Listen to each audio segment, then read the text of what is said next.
बनवते पनीर घोटाला। ती माझी मी पनीर पराठा बनवली ना, त्याची भाजी राहिली होती त्याच्यासाठी। आता मी तेल गरम केलेलं आहे। आता त्याच्यामध्ये मी कांदा शिमला मिरची बारीक करून घेतलेली आहे।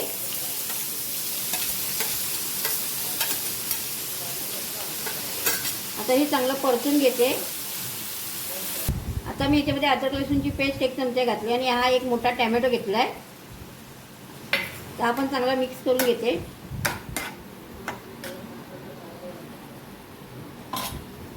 आता याच्यामध्ये मी सगळे मसाले घालते। हा गरम मसाला, हळद, मीठ, लाल तिखट, धना जिरा पावडर आणि मॅगी मसाला हे आता सगळं मिक्स करून जेवढं आपल्याला तिखट पाहिजे तेवढं आता याच्यावरती आपण हे मिक्स करून घेतलेलं आहे। आता मी झाकण मारून ठेवून देते।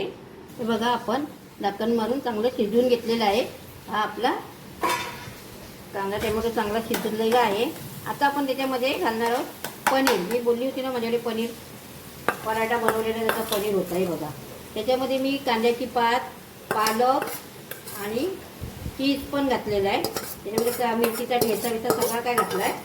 आता तो हा चांगला आपण मिक्स करून घेणार आहोत आणि थोडंसं पाणी घालणार आहोत। आपण आता याच्यावरती पाणी घालूया, थोडंसं पातळ जेवढं आपल्याला पाहिजे तेवढं।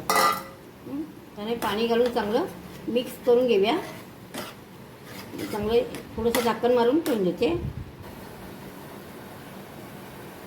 हे बघा, आपले पनीर घोटाला रेडी झालेला आहे। आणि आता आपण त्यामध्ये चीज घालणार आहोत त्याच्यावर पण, आणि मग वरती पण चीज घालून घेणार आहोत चांगलं, आणि कोथिंबीर हे आता आपण चांगलं मिक्स करून घेऊया। हे आपला पनीर घोटाळा रेडी झालेला आहे। हा बघा, पनीर घोटाळा रेडी झालेला आहे। ही रेसिपी तुम्हाला आवडली असेल तर माझ्या रेसिपीला लाईक करा, माझ्या चॅनलला सबस्क्राईब करा।